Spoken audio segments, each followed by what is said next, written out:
আপনি জানেন বসিরহাটের খবর জানেন? হয়তো অনেকে মন্তব্য করে, কিন্তু আপনি জানেন বসিরহাট হুজুরের মাজার চেনেন তো আপনারা সকলে? একটু হাহু দেন জোরে, চেনেন তো? হুজুরের মাজারে জিয়ারাতে যান, হুজুরের মাজারের আশেপাশে জায়গা জমি আছে তো, ইসলে সাহাবে লক্ষ লক্ষ হাজার হাজার মানুষ যায় তো, এবং হুজুরের আশেপাশে হুজুরের আওলাদদের বাড়ি আছে তো, আছে না? আপনি জানেন একটা বাড়ি হুজুরের আওলাদদের বাড়ি থেকে নিয়ে মাদ্রাসা থেকে ওই মাজার থেকে যত সম্পদ আছে, জমি আছে, একটা সম্পদও কিন্তু ওদের নামে নেই। কতটা খবর রাখেন জানেন না? বসিরহাটের আল্লামা হুজুর, আল্লামাহীন হুজুর সমস্ত সম্পদ ওয়াকফ করে গিয়েছিলেন। জোরে বলুন সুবহানাল্লাহ। হযরত আল্লামা হুজুর বলেছিলেন, আমি রুহুল আমিন চাই না যে আমার নামে সম্পদ থাকবে আর সেই সম্পদের কৈফাত রুহুল আমিন কিয়ামতের দিনে দেবে। অতটা পাগল রুহুল আমিন নয়। সমস্ত সম্পদ ওয়াকফ করে গিয়েছিলেন, একটা সম্পদ কেউ বেচতে পারবে না, সব ওয়াকফ।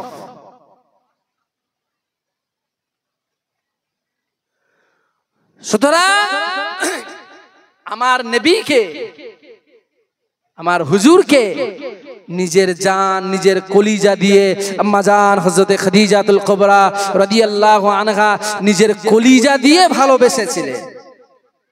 এক তারিখে আম্মা জান হযরতে খাদিজাতুল কুবরা রাদিয়াল্লাহু আনহা এক তারিখে হুজুরকে, হুজুর অসুস্থ, হুজুর অসুস্থ আছে বলে একটা তাকিয়ার উপরে, মানে আমাদের দেশীয় ভাষায় যেটাকে টুল বলি আমরা, জানেন তো?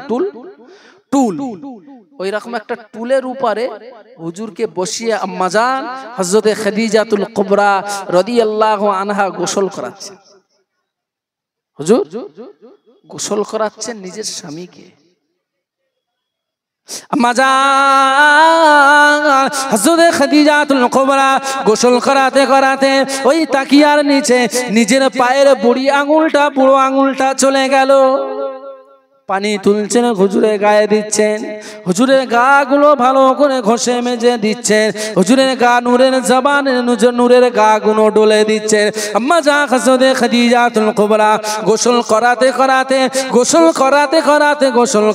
করাতে নিজের পায়ের বুড়ো আঙুলটা ওই টুল বলেন, তাকিয়া বলেন, তার নিচে চলে গেল। ও বেজনেরা, আমার নবী, আপনার নবী, নূর নবী, দয়ার নবী হুজুর আমার কিছুক্ষণ পরে নবী আমার পানির দিকে তাকিয়ে দেখলেন পানি দিয়ে লাল পানি বার হচ্ছে, পানি দিয়ে রক্তের সংমিশ্রণ হয়েছে। আমার নবী, আপনার নবী, নূর নবী, দয়ার নবী হাবিবুল্লাহ জনাবে মুহাম্মদুর রাসূলুল্লাহ সাল্লাল্লাহু আলাইহি ওয়াসাল্লাম হযরতে খাদিজাতুল কুবরা রাদিয়াল্লাহু তাআলা জিজ্ঞাসা করলেন, ও বিবি খাদিজা, ও আমার বিবি খাদিজা, কি হলো তোমার এই আমার গোসলের পানি দিয়ে কেন আমার গোসলের পানি দিয়ে কেন লাল পানি বেরিয়ে যায়? গোসলের পানি দিয়ে কেন লাল রক্ত মতো পানি গড়িয়ে যায়? হযরতে খাদিজাতুল কুবরা রাদিয়াল্লাহু তাআলা বললেন, ইয়া রাসূলুল্লাহ, ইয়া হাবিবাল্লাহ, হুজুর বেয়াদবি মাফ করুন, হুজুর বেয়াদবি ক্ষমা করুন।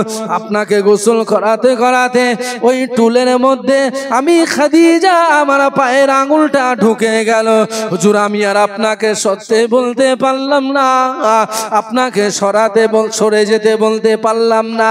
আল্লাহর নবী বললেন, ও বিবি খাদিজা, তুমি তো আমাকে একবার বলতে পারতে, তুমি কি আমাকে একবার জানাতে পারতে?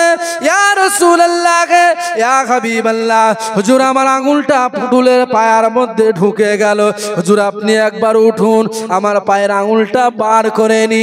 আম্মা জান হযরতে খাদিজাতুল কুবরা রাদিয়াল্লাহু তাআলা আনহা ইয়া রাসূলুল্লাহ, ইয়া হাবিবাল্লাহ বলে চিক মেরে উঠে বললেন, ইয়া রাসূলুল্লাহ, ইয়া হাবিবাল্লাহ, ওই টুলের পায়াটা আমি খাদিজা আমার পায়ে যদি না পড়ে ওই ঠুলের পায়াটা আমি খাদিজা আমার কলিজার উপরে যদি পড়তো, তারপরে আমি বিশ্ব নবীকে সরে যেতে বলতে পারতাম না। এটা খাদিজাতুল কুবরা একটা রিওয়ায়াতে এসেছে। আম্মাজান হযরতে খাদিজাতুল কুবরা রাদিয়াল্লাহু আনহা, আপনি যেটা বলছেন আয়েশা, ওর একটা প্রসঙ্গ আছে, বুঝা গেল? সুতরাং হযরতে খাদিজাতুল কুবরা রাদিয়াল্লাহু আনহা বললেন, ইয়া রাসূলুল্লাহ, টুলের পায়া আপনার আঙ্গুলে কেন? আঙ্গুলে নয়, বুড়ি আঙ্গুলে নয়, টুলের পায়াটা যদি আমি খাদিজা আমার কলিজায় পড়তো, তারপরেও আমি আপনাকে এক মুহূর্ত সরে যেতে বলতে পারতাম না। জোরে বলবেন না সুবহানাল্লাহ? একবার মন খুলে বলুন না সুবহানাল্লাহ। এর নাম খাদিজা, এর নাম হযরতে খাদিজাতুল কুবরা রাদিয়াল্লাহু আনহা। হযরত খাদিজাতুল কুবরা রাদিয়াল্লাহু আনহা ইন্তেকাল হয়ে গেছে। মনে আছে তো? মনে আছে তো? হযরত খাদিজাতুল কুবরা ইন্তেকাল হয়ে গেছে। আল্লাহর রাসূল হযরতে খাদিজাকে দাফন দেওয়ার জন্য নিজের জুব্বা মোবারক কাফন বানিয়ে দিলেন এবং আম্মাজান হযরতে খাদিজাতুল কুবরার কবরে নেবে পড়ে আম্মাজানের কবরে আল্লাহর রাসূল একবার এপাশ ওপাশ করে গড়িয়ে নিলেন। এবারে সাহাবায়ে কেরাম সহ আল্লাহর রাসূল আম্মাজান হযরতে খাদিজাতুল কুবরাকে নিয়ে কবরের মধ্যে শুইয়ে দিলেন। কবরের মধ্যে শুইয়ে দেওয়ার পরে দাফনের কাজ সমাধা হয়ে গেল, দাফন হয়ে গেল। আল্লাহর রাসূল মরুভূমির দেশ, বালুর দেশ, আল্লাহর রাসূল ওই মরুভূমির কঠিন উত্তপ্ত রৌদ্রে আল্লাহর রাসূল ওখানে কবরের পাশে দাফনের পরে চুপটি মেরে দাঁড়িয়ে আছে, চুপ করে দাঁড়িয়ে আছে, শুনছেন। কিছু দূর গিয়ে সাহাবায়ে কেরামগণেরা আল্লাহর রাসূলকে ডাকছে।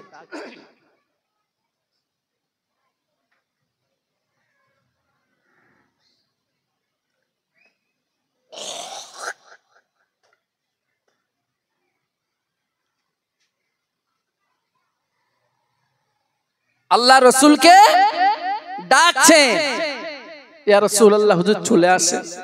সাহাবায়ে কেরামগণেদের চোখে পানি, আল্লাহর রাসূলের চোখে পানি। আম্মা জান হযরতে খাদিজাতুল কুবরা হুজুরকে দাফন করেছেন। যে খাদিজার ইসলামের জন্য এতটা নিবেদিত প্রাণ, সেই খাদিজাকে কবরে শুইয়েছে। আল্লাহর রাসূল চুপ করে দাঁড়িয়ে আছে। পিছন দিয়ে সাহাবায়ে কেরামগণের ডাকছে, হুজুর আসেন, হুজুর চলে আসেন। আল্লাহ নবী চুপটি মেরে কবরের পাশে দাঁড়িয়ে আছেন। পিছন দিক দিয়ে হযরত ওমর ফারুক রাদিয়াল্লাহু তাআলা আনহু আল্লাহ নবীকে ডাক দিলেন, ইয়া রাসূলুল্লাহ, ইয়া হাবিবাল্লাহ, হুজুর বেয়াদবি মাফ করুন, হুজুর চলে আসেন। হুজুর ওই কঠিন রৌদ্র দাঁড়াবেন না, কঠিন রৌদ্রেতে আপনি দাঁড়িয়ে থাকবেন না, হুজুর আপনি চলে আসেন। আল্লাহ নবী চুপটি মেরে দাঁড়িয়ে আছে। ও মেয়েরা, ও যুবকেরা, ও জওয়ানেরা, ও আমার মায়েরা, বোনেরা, বেটিরা, আল্লাহ নবী ওখান থেকে সরছেন না। হযরত পিছন দিকে গিয়ে সিদ্দিক আকবর হযরত আবু বকর সিদ্দিক রাদিয়াল্লাহু তাআলা আনহু আল্লাহ নবীকে খুব আবেগ ভরা সাউন্ড নিয়ে, খুব আবেগ নিয়ে, দুঃখ ভরা মন নিয়ে আল্লাহর নবীকে দুঃখের সাথে ডাক দিলেন, ইয়া রাসূলুল্লাহ, ইয়া হাবিবাল্লাহ, হুজুর চলে আসেন, চলে আসেন, ওখানে আর দাঁড়াবেন না। ইয়া রাসূলুল্লাহ, কঠিন রৌদ্র আপনার মাথার উপরে পড়ছে, মরুভূমির গরম উত্তপ্ত বালুর উপরে আপনার নূরের নালা মোবারক, নূরের পা মোবারক ওখানে লেগে আছে। হুজুর আপনার পায়ে গরম লাগছে, হুজুর আপনি চলে আসেন, চলে আসেন। আল্লাহ নবী, নূর নবী, দয়া দয়ার নবী মায়ার নবী চুপটি মেরে ওখানে দাঁড়িয়ে আছেন। হুজুর ওখান থেকে 1 ইঞ্চি 1 বিন্দু সরছেন না। ও মেয়েরা সাহাবায়ে কেরামগণেরা পিছন দিক দিয়ে পিছনে কাঁদতে শুরু করলেন, কেন নবী আমার ওখান থেকে সরছেন না। হুজুরের কষ্ট দেখলে কোনো সাহাবা সহ্য করতে পারতেন না, হুজুরের যন্ত্রণা দেখলে কোনো সাহাবা মেনে নিতে পারতেন না। এমনকি আল্লাহর নবীর যন্ত্রণা রক্ষার্থে সাহাবায়ে কেরামগণেরা হযরত আবু তালহা রাদিয়াল্লাহু তাআলা একটানায় নিজের শরীরে 80টা তীর এইভাবে ধারণ করেছিলেন। একটু জোরে বলবেন না সুবহানাল্লাহ। আল্লাহর রাসূলের যন্ত্রণা দেবেন না বলে হযরত আবু তালহা একটানায় শত্রুদের পক্ষ থেকে আসা 80টা তীর, 80 খানা তীর যে দিক দিয়ে মারছে হযরত আবু তালহা শরীর পেতে দিয়েছে। আল্লাহ রসুলের গায়ের একটা লোমের ক্ষতি হতে দেননি। একবার জোরে বলবেন না সুবহানাল্লাহ। সেই নবীর কষ্ট সাহাবারা দেখতে পারে, সেখানে দাঁড়িয়ে আছেন হুজুর। ও মেয়েরা ইতিমধ্যে সাহাবায়ে কেরামেরা ডাকতে ডাকতে ডাকতে ডাকতে এর মধ্যে কিছুক্ষণ ডাকতে ডাকতে এর মধ্যে হযরত জিবরাইল আলাইহিস সালাম এসে হাজির হলেন। জোরে বলুন সুবহানাল্লাহ। হযরত জিবরাইল আলাইহিস সালাম চলে এলেন। হযরত জিবরাইল আলাইহিস সালাম এসে সালাম দিলেন, আসসালাতু ওয়াসসালামু আলাইকা ইয়া রাসূলুল্লাহ, আসসালাতু ওয়াসসালামু আলাইকা ইয়া হাবিবাল্লাহ। হুজুর বেয়াদবি মাফ করুন, হুজুর বেয়াদবি ক্ষমা করুন। হুজুর আপনি কেন এখানে দাঁড়িয়ে আছেন? হুজুর আপনি এখানে দাঁড়িয়ে আছেন কেন? হুজুর আপনি কেন দাঁড়িয়ে আছেন আমি জিবরাইল কি বলবো? একবার জোরে বলবেন না সুবহানাল্লাহ। হযরত জিবরাইল এসে বলছেন, হুজুর আপনি কেন দাঁড়িয়ে আছেন? হুজুর আপনি কেন দাঁড়িয়ে আছেন আমি জিবরাইল কি আপনাকে একটু বলবো? ও মেয়েরা হযরত জিবরাইল আলাইহিস সালাম বললেন, হযরত জিবরাইল সালাম বললেন, ইয়া রাসূলুল্লাহ ইয়া হাবিবাল্লাহ, হুজুর বেয়াদবি মাফ করুন, হুজুর বেয়াদবি ক্ষমা করুন। হুজুর আপনি এখানে দাঁড়িয়ে আছেন, এখনি মুনকার এবং নাকির নামক ফেরেশতা আপনার বিবি খাদিজার কাছে এসে কোশ্চেন করবে, আপনার বিবি খাদিজার কাছে এসে প্রশ্ন করবে। হুজুর আপনি আপনার বিবি খাদিজার পক্ষ থেকে এখানে দাঁড়িয়ে দাঁড়িয়ে দাঁড়িয়ে দাঁড়িয়ে দাঁড়িয়ে আপনার বিবি খাদিজার খবরের সালামে প্রশ্নের জবাবটা আপনি উপর থেকে দেবেন বলে হুজুর আপনি দাঁড়িয়ে আছে। হুজুর আপনি কেন দাঁড়িয়ে আছেন? আপনি তো দাঁড়িয়ে আছেন এজন্যই আপনি আপনার বিবি খাদিজাতুল কুবরা রাদিয়াল্লাহু তাআলা আনহা আত-তাহেরা, তাহেরা কে? হযরত খাদিজা। আল্লাহ পাক নিজে বলে পাঠালেন, হাবিব আপনার বিবি খাদিজা, আপনার বিবি খাদিজা ও খাদিজা নয়, ও হলো তাহেরা। আমি আল্লাহ পাক আমার খাতাতে ও পবিত্র নারী। জোরে বলবেন না সুবহানাল্লাহ। আমার নবী আপনার নবী ওখানে দাঁড়িয়ে কেঁদে ফেললেন। ও ভাই জিবরাইল, ও আখি ভাই জিবরাইল, আপনি ঠিক বলেছেন, ঠিক বলেছেন, ঠিক বলেছেন। আমি রাসূলুল্লাহ কখন থেকে অপেক্ষা করছি মুনকার নকির ফেরেশতা আসবে। আমি রাসূলুল্লাহ উপরে দাঁড়িয়ে দাঁড়িয়ে দাঁড়িয়ে দাঁড়িয়ে আমার তাহেরার কবরের প্রশ্নের জবাবটা, কোশ্চেনের অ্যানসারটা আমি রাসূলুল্লাহ উপর থেকে দিয়ে দেব। ও মে জিবরাইল কখন থেকে অপেক্ষা করছি, আমি দাঁড়িয়ে আছি মুনকার নাকির আসে না, আমি দাঁড়িয়ে আছি মুনকার নাকির আসে না, আমি মুনকার নাকিরও আসে না।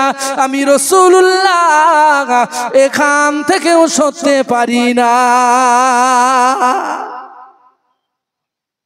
মুনকার নাকিরও আসে না, আমি রাসূলুল্লাহও সরছি না। হযরত জিবরাইল কি বললেন? হযরত জিবরাইল কি বললেন?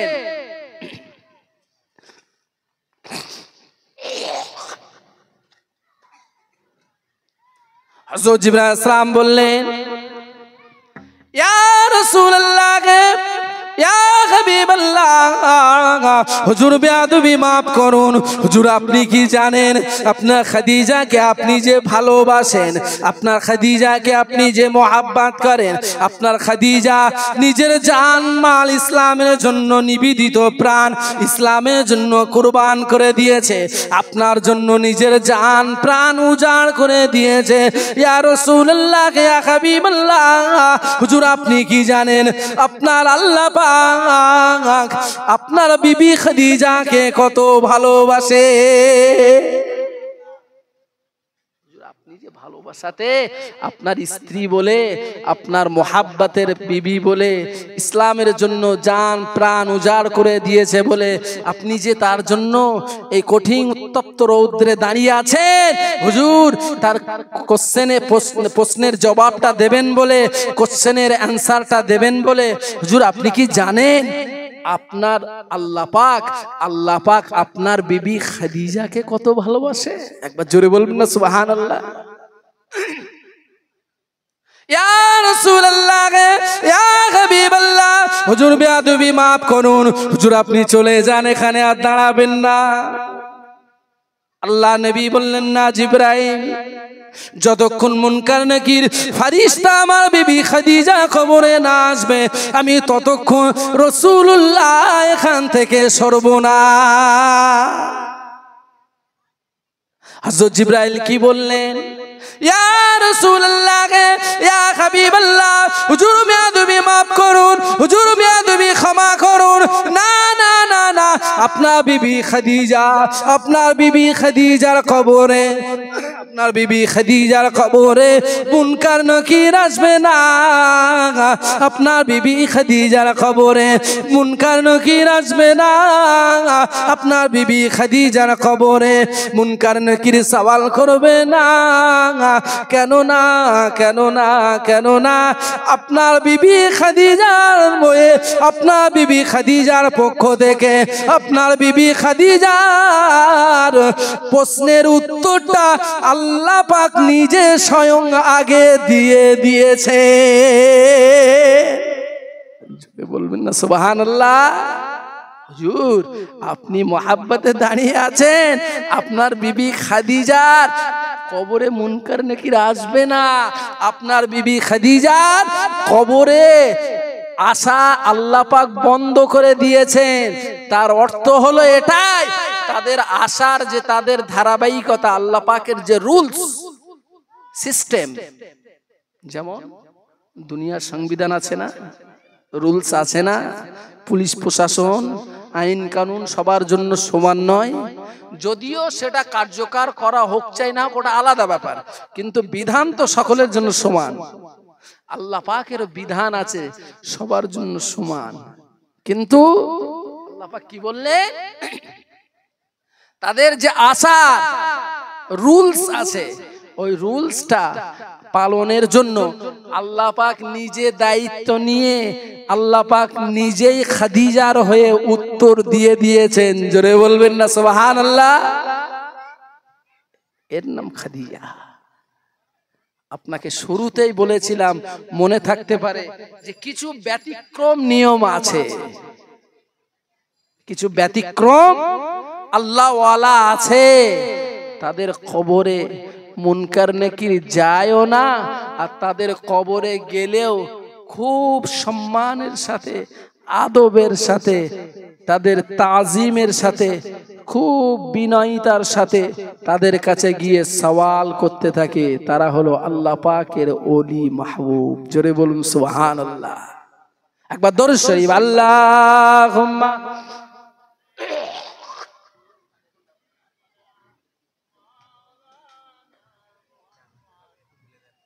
এখন হবে আর ইয়ে আসবে কখন হুজুর? এখানে এসছে? ও মাশাআল্লাহ, ঠিক আছে। ও হো, তাহলে 10টায় জানাজা হবে।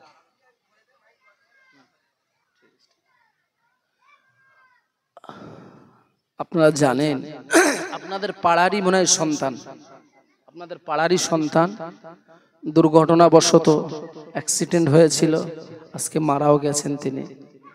তানার সালাতুল জানাজা অর্থাৎ জানাজার নামাজ ঠিক 10টায় শুরু হবে বাপি মাস্টারের বাড়িতে। ঠিক 10টায় জানাজা হবে, ঘোষণাটা তাদের পক্ষ থেকে দেওয়া হলো। একবার দরুদ শরীফ, আল্লাহুম্মা সাল্লি আলা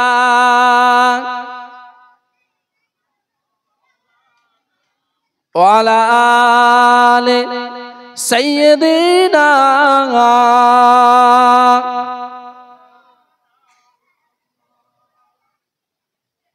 ভাই আমাদের বক্তা ফুরফুরা শরীফ থেকে যিনি আব্দুল্লাহ সিদ্দিকী হুজুর এসেছেন, ভাইজান এসেছেন, তিনি কিছুক্ষণের মধ্যেই স্টেজ নেবেন, কিছুক্ষণের মধ্যেই আমাদের স্টেজে আসবেন। তার আগে আমি গুনাহগার, আপনাদের কাছে শুরু থেকেই আলোচনা করছিলাম, কবর নিয়ে আলোচনা করতে চেয়েছি, সবেমাত্র ভূমিকা হলো। এখন কবর নিয়ে যদি আবার শুরু করি, আর 2-4 ঘন্টা হইবে, আল্লাহর রহমে আপনাদের দোয়াতে চলবে, আপনাদের দোয়াতে, আল্লাহর দয়াতে। আমি যদি বলি আমি বলবো আমি, তাহলে আর কিছু হবে না। কেন বলেন তো? এই পার্টসপাতি সব আল্লাহর হুকুমে কাজ করে, যা কিছু পার্টসপাতি আছে সব আল্লাহর হুকুমে কাজ করে। আল্লাহ পাকের পক্ষ থেকে হুকুম হবে, হয় গলা জাম হয়ে যাবে, না এই সাইডে যন্ত্রণা শুরু হয়ে যাবে, কিছু না কিছু ঘটে যাবে, আমার মদ্দানি শেষ হয়ে যাবে। এজন্য হাদিস শরীফে এসেছে রেজেকের আলোচনা, তার মধ্যে আল্লাহ রসুল বলেছেন সর্বোচ্চ রেজেক হলো, সর্বোত্তম রেজেক। মুফাসসিরিন মুহাদ্দিসিনরা ভাগ করেছেন সর্বোত্তম একটা রেজেক, আর সর্বোচ্চ একটা রেজেক, আর সর্বনিম্ন একটা রেজেক। রেজেকের প্রকারভেদ 3 প্রকার। সর্বোত্তম রেজেক নেককার স্ত্রী এবং নেককার সন্তান, আর সর্বোত্তম রেজেক শরীরের সুস্থতা। 500 কোটি টাকার মালিক 20 টাকা কিলো আলু খাওয়ার ক্ষমতা নেই। 500 কোটি টাকার মালিক, বুঝতে পারছেন কত কোটি টাকার? 500 কোটি টাকার মালিক। আর আলুর কিলো কত? এখন মনে হয় 15 টাকা হয়ে গেছে না? 10 টাকা, 10 টাকা কিলো আলু। যে ভালো করে আলুর একটু চাটনি করে দেবেন বা আলু ছানা ভর্তা করে দেবেন, না আমার চলবে না। কেন গো বাবা? না আমার সুগার বড্ড, আমার ডায়াবেটিস বড্ড বেশি। কত? না 500 অধিক, 400 উপরে চলবে না। এজন্য মুফাসসিরিনরা বলেছেন, আল্লাহ রাসূল জানিয়েছেন সর্বোত্তম রেজেক হলো শরীরের সুস্থতা। খুব বেশি আয় করতে পারি না, জন মজুরি খাটি, ভ্যান চালিয়ে খাই, 300, 400, 500 হয়। যেটা সামনে আসে আল্লাহর রহমে সবটাই খেতে পারি। রাতে এশার নামাজটা পড়ে আল্লাহর নাম নিয়ে শুয়ে পড়লে 2 মিনিটের মধ্যে ঘুমিয়ে পড়ে আবার ফজরে উঠতে পারি। জোরে বলবেন না সুবহানাল্লাহ। 1000 কোটি টাকার মালিক স্বরূপনগর, বড় গোবরা, কচুয়া, গয়ড়া, বেষ্টপুর, বেগমপুর, এতদা অঞ্চলের মধ্যে সব থেকে ধনী মানুষ। রাত 3টে বেজে যায়, ঘুম আসে না। হ্যাঁ, আমি বলো গাল গপ্প করছি না, বলো এখন বাস্তব বলো। আরে সেদিনে একটা মোটামুটি অঙ্কের ধনী হিন্দু লোকটা, যদিও তা বেশ মোটামুটি অঙ্কের ধনী, নাম বললে এখানকার লোক অনেক চিনতে পারবে, নাম বলবো না, হিন্দু মানুষ ভাই। তা আমাকে হুজুর হুজুর করে। তা ওষুধের দোকান থেকে আমি একটা গ্যাসের ট্যাবলেট নেব বাড়ির জন্য, আমার মায়ের জন্য। তা উনি ওষুধ নিচ্ছে ঘুমের বড়ি।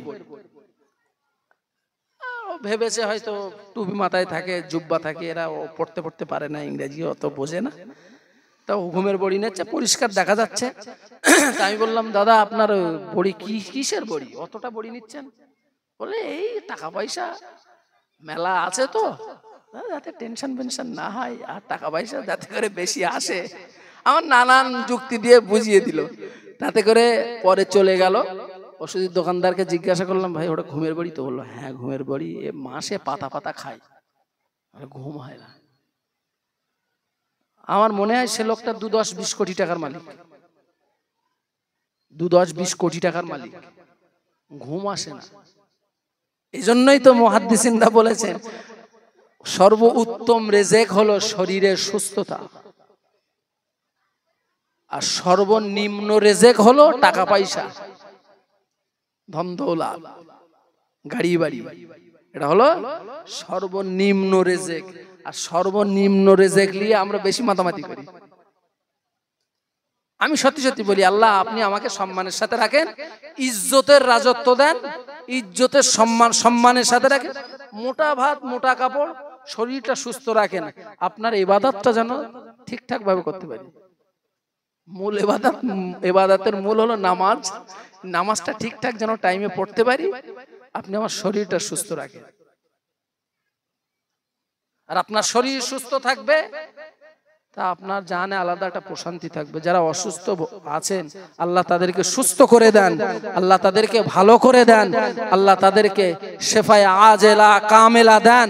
তারা জানে কত কষ্ট, আর তাদের পরিবারও জানে কত কষ্ট।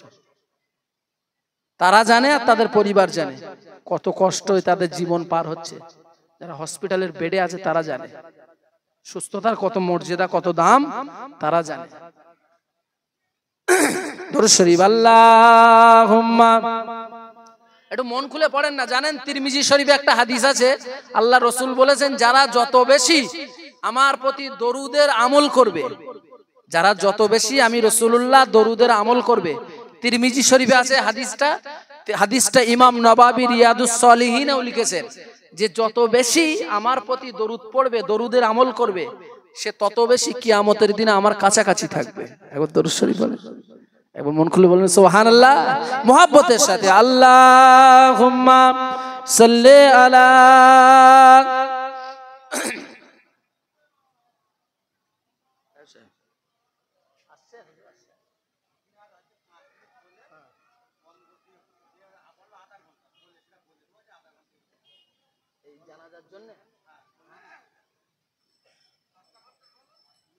আচ্ছা আচ্ছা, এই বললো জলসা বন্ধ হবে না?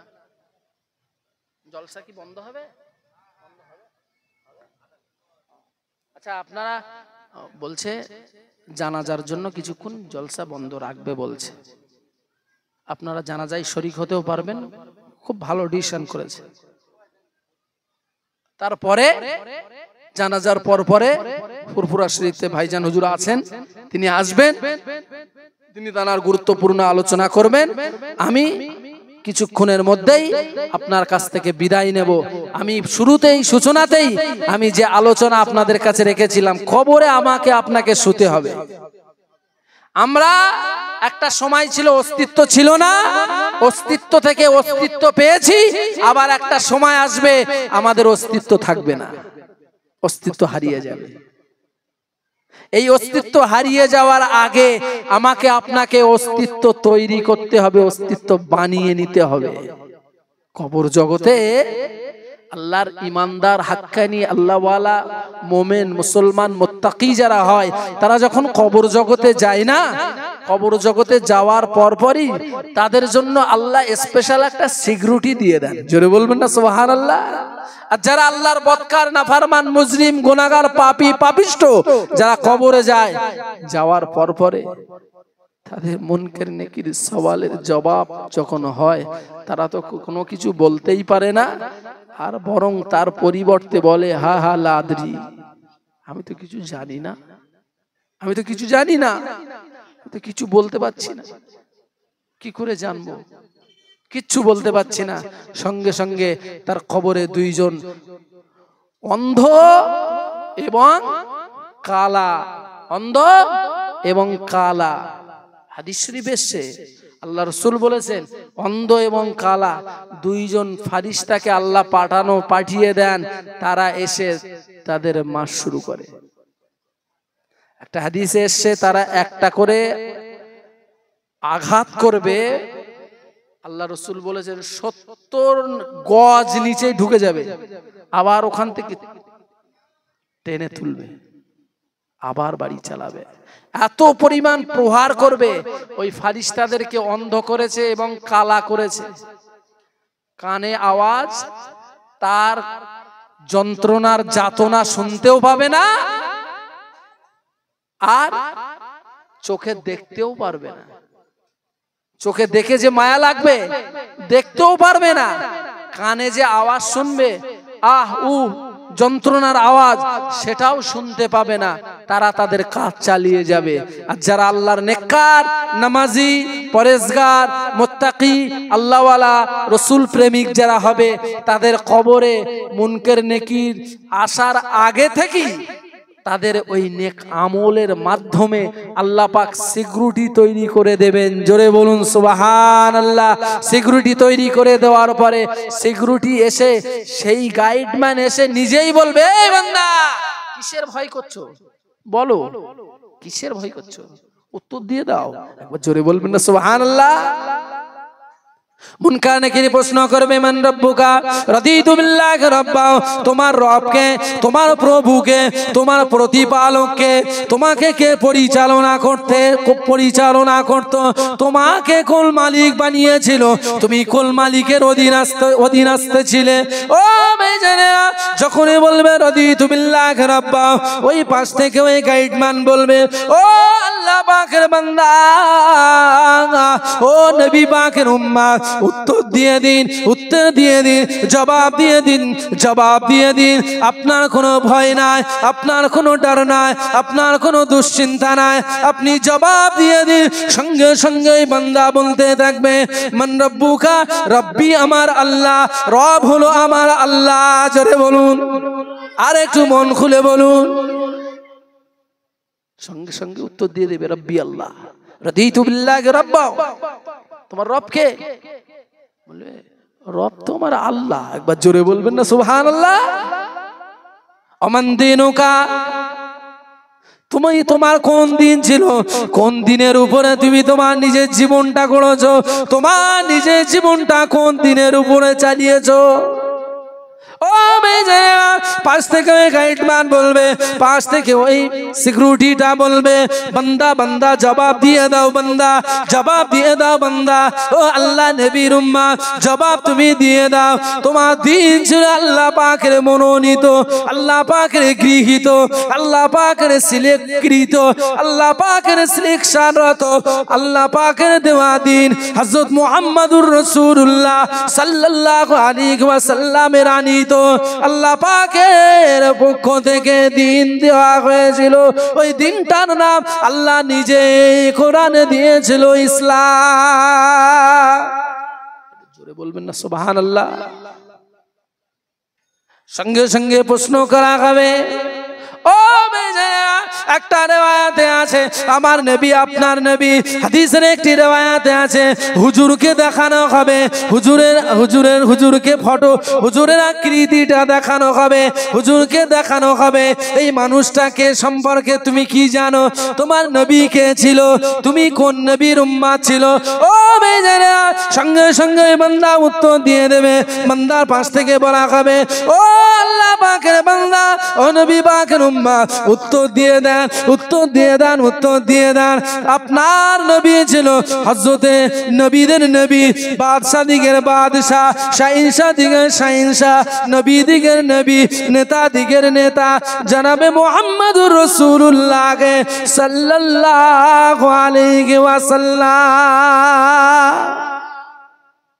ও ভাইজানেরা, একটা রিওয়ায়াতে আছে আমার হুজুরের ফটো আনা হবে, হুজুরের ফটো আনা হবে, হুজুরের ফটোটা এনে ওই বান্দার সম্মুখে দেখানো হবে। বান্দা, এই মানুষটা সম্পর্কে তুমি কিছু জানো, এই মানুষটা সম্পর্কে তোমার ধারণা কি আছে। ও ভাইজানেরা, আরেকটি রিওয়ায়াতে আছে আল্লাহর নবী, নূর নবী জনাবে মুহাম্মদুর রাসূলুল্লাহ সাল্লাল্লাহু আলাইহি ওয়াসাল্লামের কবর পর্যন্ত ওই বান্দা কবরের সাথে একটা সংযোগ করে দেওয়া হবে। ও ভাইজানেরা, ফেরেশতা জিজ্ঞাসা করবে, মান হাযার রাজুল, এই ব্যক্তিটাকে, ওই বান্দা তখন তখনই চট করে হাসতে হাসতে হাসতে হাসতে হাসতে হাসতে বলে ফেলবে, এই তো আমার নবী, এই তো আমার নূর নবী, এই তো আমার প্যারা নবী, এই তো আমার দয়ার নবী, যে নবী ছাড়া আমরা শাফাত পাবো না, যে নবী ছাড়া আমরা উম্মতের, আমরা সমস্ত উম্মত আলাইহিমুস সালামদের সুপারিশ কেউ পাবে না। আমার নবী পাকের সুপারিশ ছাড়া জান্নাতে কেউ যেতে পারবে না। এই তো আমার নূর নবী, এই তো আমার দয়ার নবী, যে নবী মাকামে মাহমুদে পড়ে আল্লাহ পাকের দরবারে দুটো হাত তুলে আবদার করবে, আল্লাহ আমার উম্মতিরা গুনাহগার, আমার উম্মতিরা করে জাহান্নামে আছে, আল্লাহ আমার উম্মতিদের মাফ করে দেন, মাফ করে দেন, আমার উম্মতিদের ক্ষমা করে দেন, ক্ষমা করে দেন, আমার উম্মতিদের মাফ করে দেন, মাফ করে দেন, ক্ষমা করে দেন। এই তো আমার দয়ার নবী, এই তো আমার নূর নবী, এই তো আমার দয়ার নবী, এই তো আমার নূর নবী, তিনি হলেন সমস্ত নবীদের বাদশা, আমার হুজুরকে আল্লাহ করেছে। দরুদ শরীফ আল্লাহুম্মা সাল্লি আলা